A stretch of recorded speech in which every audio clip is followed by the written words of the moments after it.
Good afternoon. I am doing a video today on my favorite topic. Not really, it's actually my least favorite topic, but it's on health insurance. Uh, Insurance here within the US, it can get pretty complicated when you're looking at the different definitions and time periods that it is active for, when you can sign up for it, what an exclusion is, that things can be excluded, what the benefits are. And there's a lot of kind of ins and outs of health insurance that can honestly give a lot of frustration to intended parents and to the surrogate right at the beginning of the process.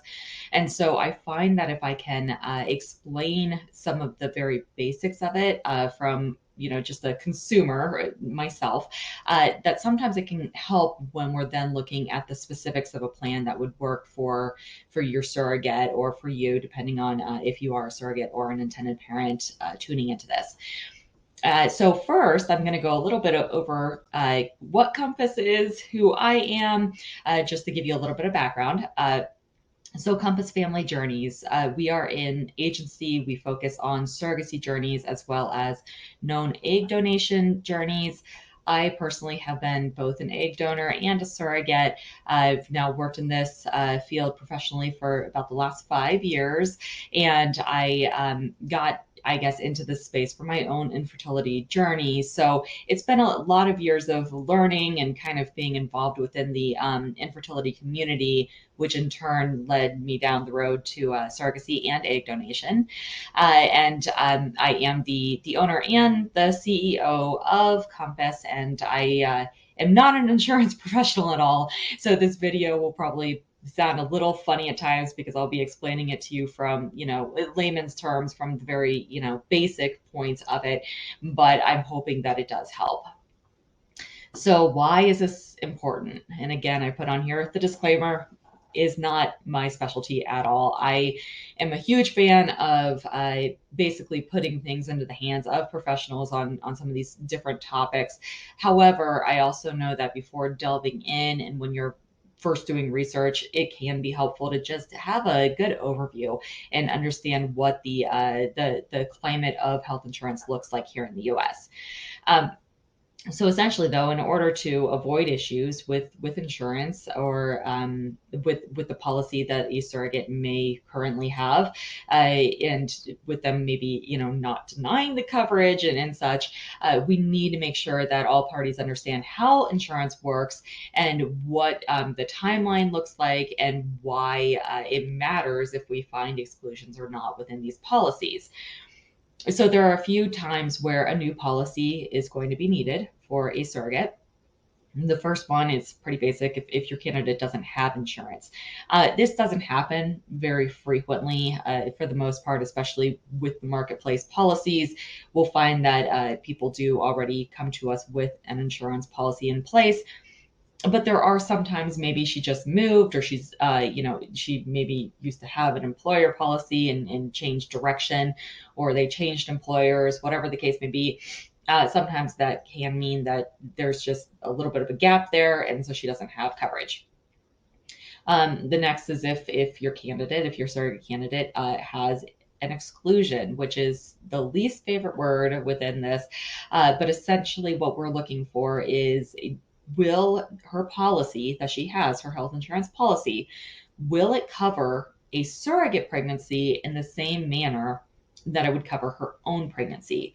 So we're not looking for, does this health insurance cover for you to use a surrogate? We're not looking at the intended parents policy, and we're not looking for a policy that's going to cover the fertility side of it. So everything with embryo creation, transfer of embryos, all of that is fertility based and is not what we're looking for. For the most part, that's always going to be cash pay.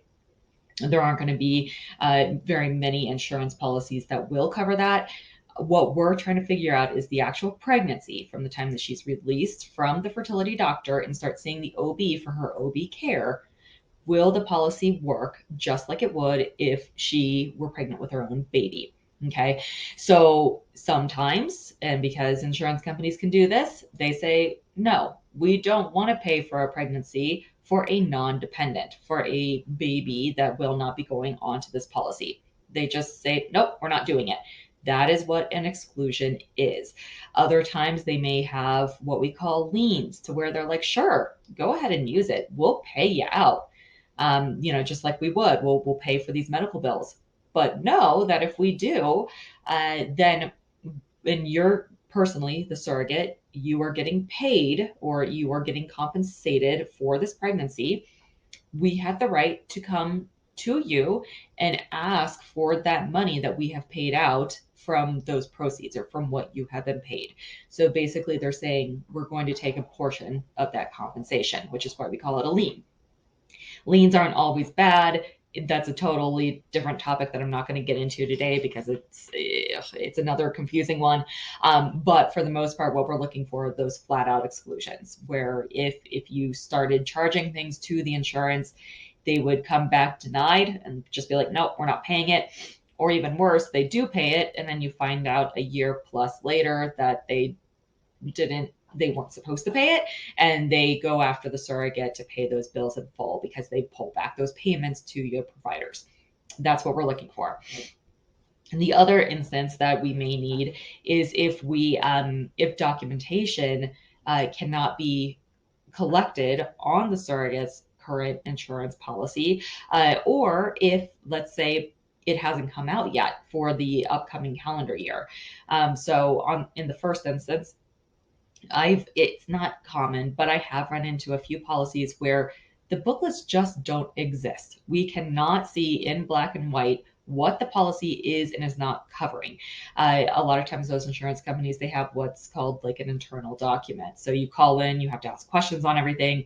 They look it up internally, say yes or no, but they can't ever send you a formal written notice of those coverages and exclusions. In those instances, it very well may cover. It could be fine, but without having anything that's like documented, that's where things can get really tricky because they could come back and be like, well, we didn't say it was, even though they didn't say it wasn't. So it's one of those situations where you really do want things in writing and you want that paper trail to be able to, fight against or fight back if things start getting denied. And then again, for open enrollment, and so what happens is that a lot of employers, their plans will start at the first of the year, but they're not required to get new documentation on that upcoming plan to their employees, like within a certain amount. Well, they have to do it within a certain amount of time after open enrollment, but they're not required to get it to you by like November or December of the current year, beforehand. So sometimes we just don't have those booklets yet, or their open enrollment isn't a January to January policy. And so there's kind of like this gray area or this what if area of, well, it works right now, but her new policy doesn't start until March. What if they throw on an exclusion? Should we look at getting a secondary policy until we can verify that later on down the line? Okay, so now we're going to go on to how do we check for exclusions? This is also one, like I said, I much prefer to put these into the hands of the professionals. But these are kind of the steps that we take. Every agency entity is going to be a little bit different. So this isn't a one size fits all. And I'm just going to tell you from what we do. So first off, with Compass, we do this at the very beginning stages of when we're screening a new surrogate. So at the same time that I'm collecting medical records, doing the background, doing the psych eval, all of those things that we're doing before we even present the candidate to a set of intended parents, we are also collecting all of her information on health insurance because it's going to have a big impact on the total budget of the intended parents, as well as the potential timeline as to when it would be optimal for her to start her journey. So we just find that it's easier to just get this done right at the get-go. So the first thing that we do is we collect that full summary plan document. Sometimes it's called a benefits booklet, I've heard it called. There's a lot of evidence of coverage. There's quite a few different names depending on the insurance provider and what they want to call it. But I tell people to look for a booklet it's probably around at least 75 plus pages. I've seen some that are much larger, some that seem a little bit smaller, but it is going to be a larger booklet, and it's going to contain every single benefit and exclusion of that policy. Another big disclaimer here: just because you have, or your surrogate has, a policy that is, let's use Blue Cross, for example. Just because it's a Blue Cross policy and you're like, well, I know someone else that has a Blue Cross policy that worked, it has zero bearing on the Blue Cross policy for your surrogate. Reason being is that if it's an employer policy, the employer is able to go in and say, I want certain things covered, I don't want other things covered. It may also be a self-funded policy, like through the company, or it could be just one where they've kind of purchased it as is, or it's already kind of put together through that insurance company. So you can't ever look at it and be like, it looks similar to this other policy that I know works, so we're golden, we're good to go. That's not the case. Each and every policy has to be looked at in order to verify if it can or cannot be used. It's very specific to each individual, but especially like each employer or each market, each state. It can look a little bit different, even within the same employer. Like I said, it's a headache. It's if I could take out one piece of surrogacy or one piece of this entire equation, it would be the health insurance, because it does get messy, it gets confusing, and it's just like sometimes you feel like you're hitting your head up against the brick wall. But that is the first step that we do. The agency, or at least with us, we will read through it. So if it's something that's an extremely clear exclusion, then it's not even worth, we just know right off the bat that it's not going to work. And if it's gray at all, then we send that off. And even if it looks good, we send that off to verify. So that next step in it is that professional review. This is where we will send the booklet and her insurance card off to a third party who is a licensed insurance brokerage, essentially, that specializes in plans for surrogacy and egg donation. They will review it to do a formal review of the policy to let us know if there's a good chance that it can be utilized for the surrogate pregnancy, or if we need to get another policy. If no exclusions are found, a backup policy may still be recommended, especially in ones where they're kind of what they call silent on it, meaning that it's not yes, it will, or no, it won't, but it just really doesn't talk about it at all. Those are situations where a backup plan that just, maybe a cheaper plan, but it's just sitting in the background as a just in case, may still be recommended.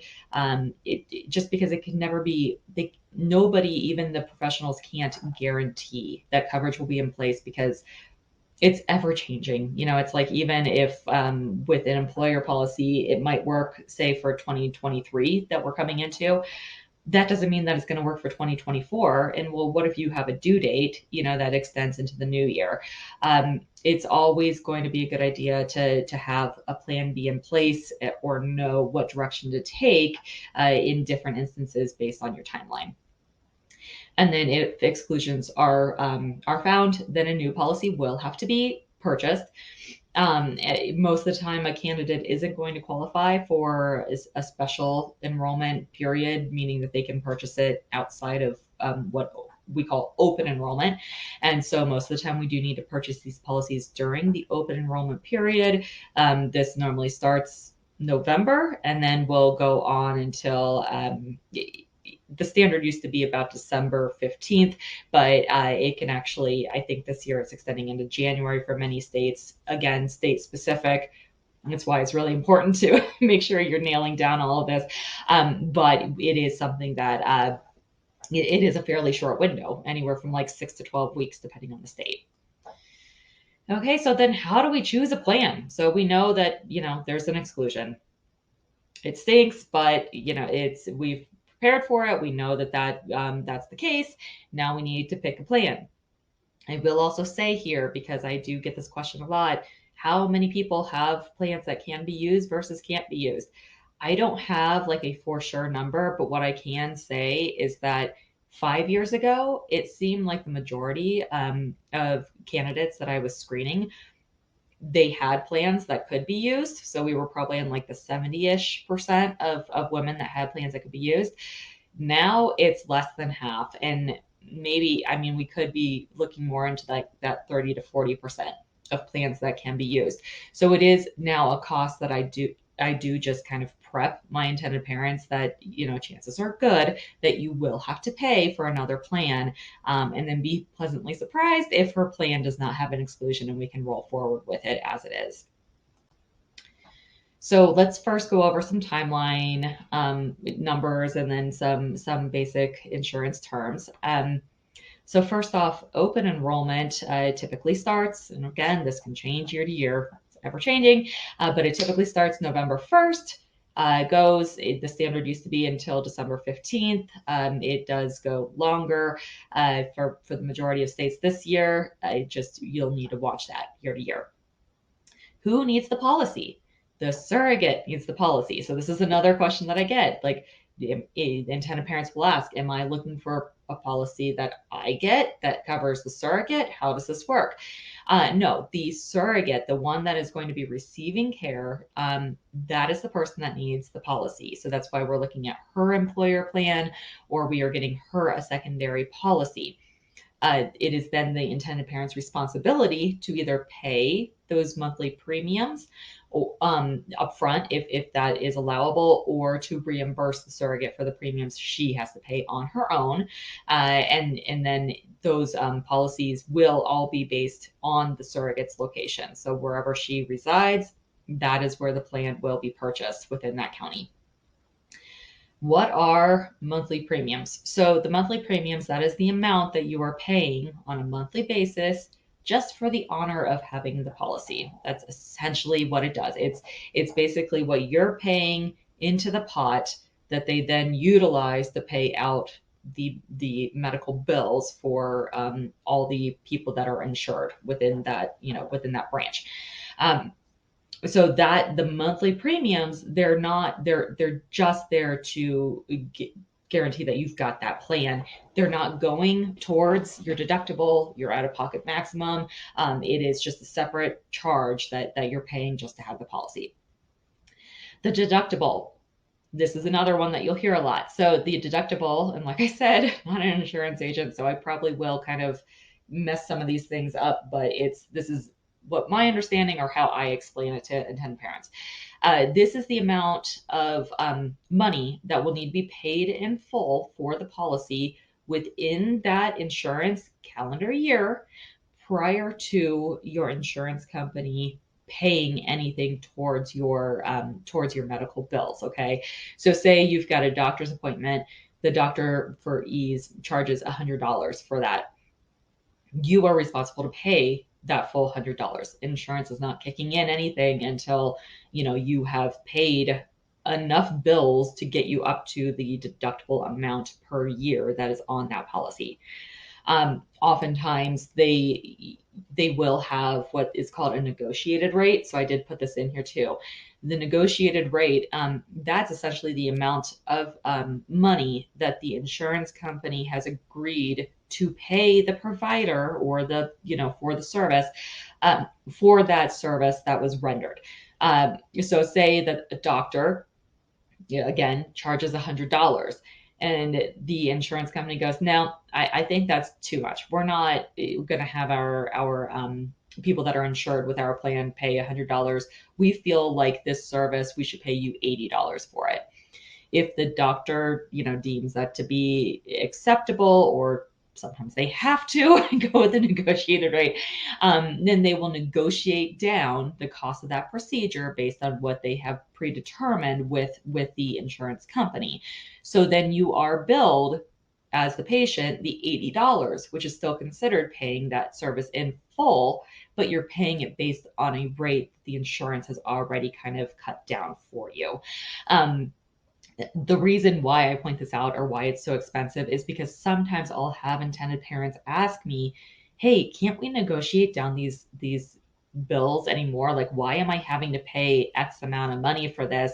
It just seems kind of high. And the reality is that because it's already been negotiated through insurance and the charges are being run through insurance, there is no more negotiation or movement within those bills if it's running through the insurance and with that negotiated rate.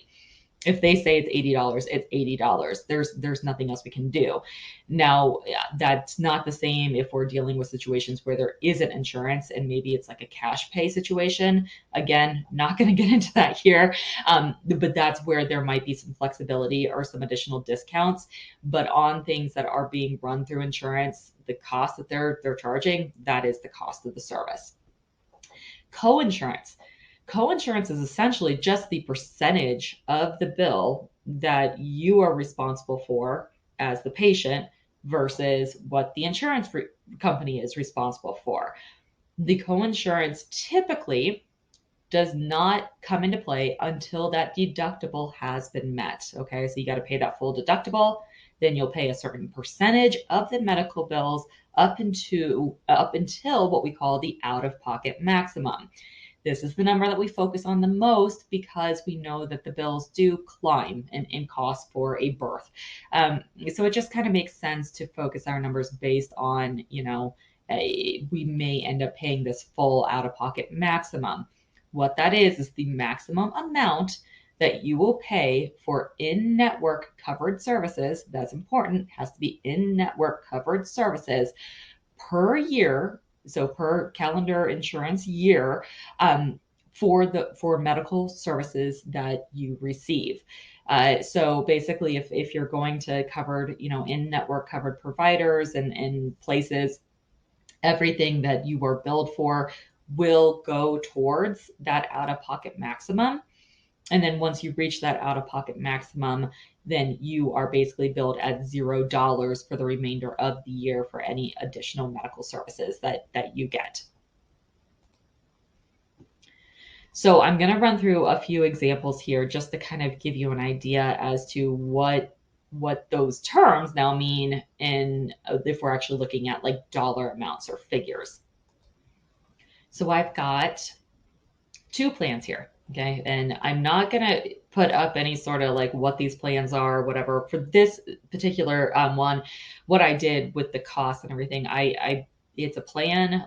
Both of these are plans that are in the state of Utah for a 30-year-old woman. That's just what I put in. But I'm not going to, I haven't verified that anything is or isn't surrogate friendly. I'm using these solely to kind of give you a breakdown of the numbers. Okay. So we have plan A, which is considered what most people would call more like a bronze plan. So whenever your deductible is close to the out-of-pocket maximum number, those are typically lower cost on a monthly basis. All right. But they typically, you're paying a lot more in full up until that out-of-pocket max. And then I've got a plan B here, which this one, they called it a gold. I think it's more of like a silver. Golds, I normally see like deductibles like 3,000 or lower. But you see though that the deductible is about half the amount of the out-of-pocket maximum. So basically they're saying you don't have to pay as much in full for your medical bills before we as the insurance company will start paying. All right, so we have here on plan A, we've got a $7,500 deductible. That's what you would be paying in full for all medical services received up until, within one calendar year.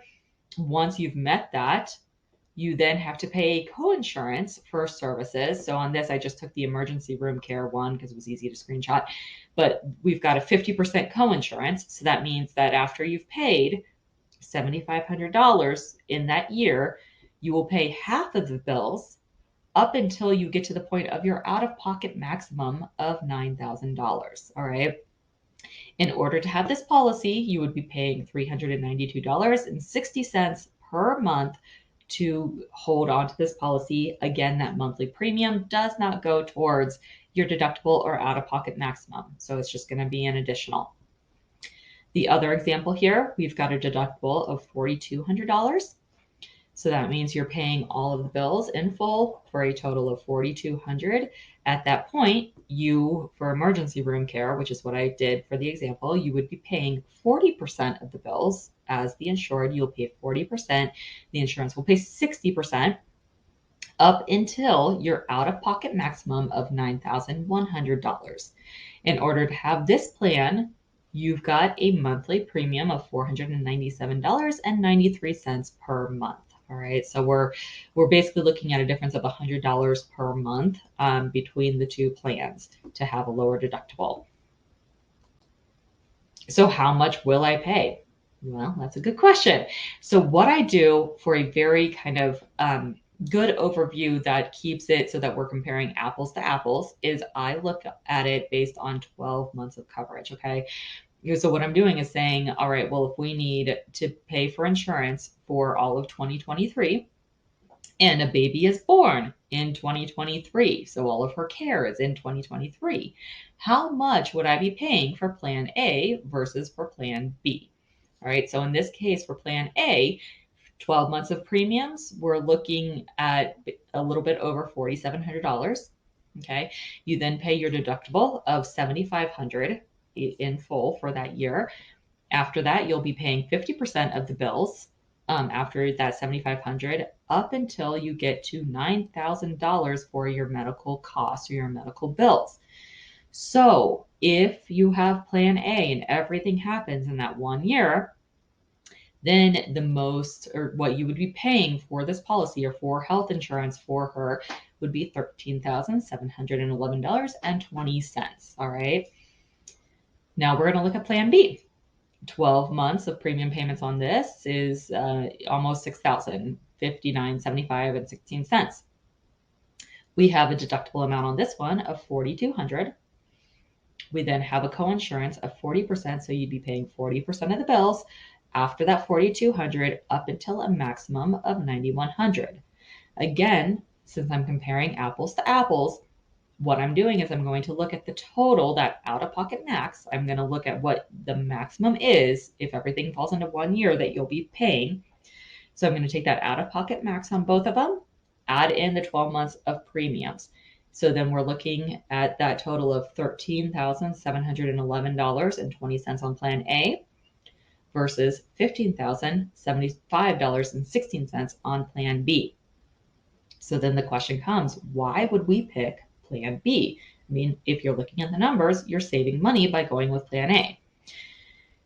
What you have to remember, though, is that you are paying up to the out-of-pocket maximum. So if there are no complications throughout the pregnancy and your medical care that, the surrogate is receiving is fairly standard, there's no kind of like outside the norm or extra scans or extra, things that need to occur, you will probably, especially if you've got a lower deductible plan, will probably end up paying under that out-of-pocket maximum amount. All right. So in this case, you could be, well, let me look at, let's see, I put plan B first. So we'll go over plan B. We know in that case, if you were only paying for the deductible, if the deductible ends up covering everything, you'll be paying that plus your monthly premiums at least $10,175. I did do plan A. See, this is where okay, so plan B then, let's reverse. Plan B. For that, because of the $4,200, because your deductible is lower with your 12 months of payments, you'll be paying at least, again, $10,175.16, but no more than that total that I gave earlier of $15,075.16. All right. So you could be paying as low as around $10,000 or up to $15,000, depending on how that pregnancy plays out.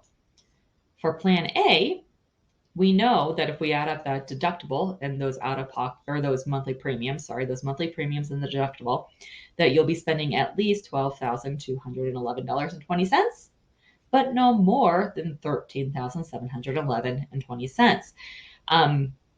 Again, this is all based on the providers and services being in network and happening in 1 calendar year. I want to point that out. I don't want to get myself in trouble because it typically will get more complicated than this. It'd be nice if we can tie everything up in a pretty little bow in one calendar year, but a lot of times it will extend over more than one. But just for simplicity's sake, I'm doing this with one calendar year. So in this instance, if everything went well, you very well could be spending a couple thousand less on plan B than you do on plan A. It's just that we don't know how that pregnancy is going to play out and what those medical bills are going to look like.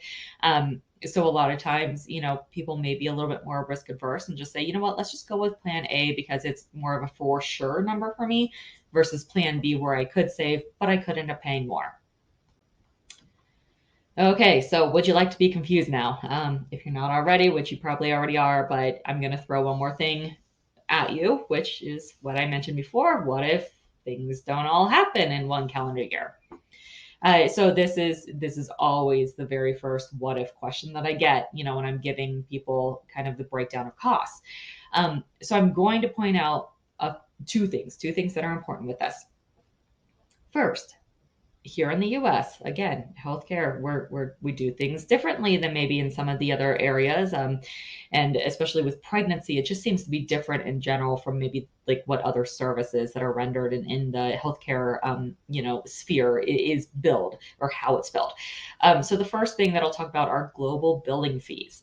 Essentially what this is that it's a method of billing that many providers for OB care use to where they may collect small payments throughout the pregnancy, but they cannot actually bill for services until those services are being given.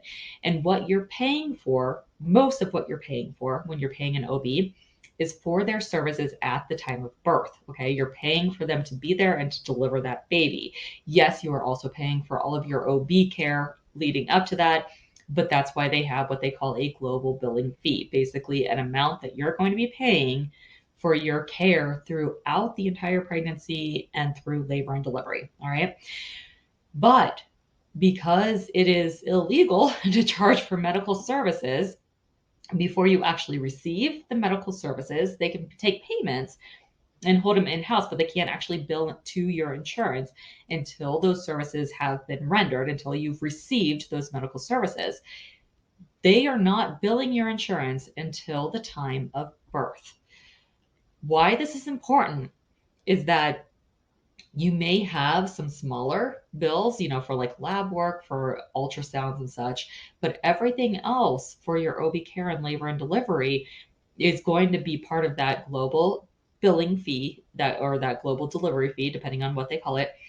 And that amount that is billed to your insurance will affect the year that birth actually occurs. Okay.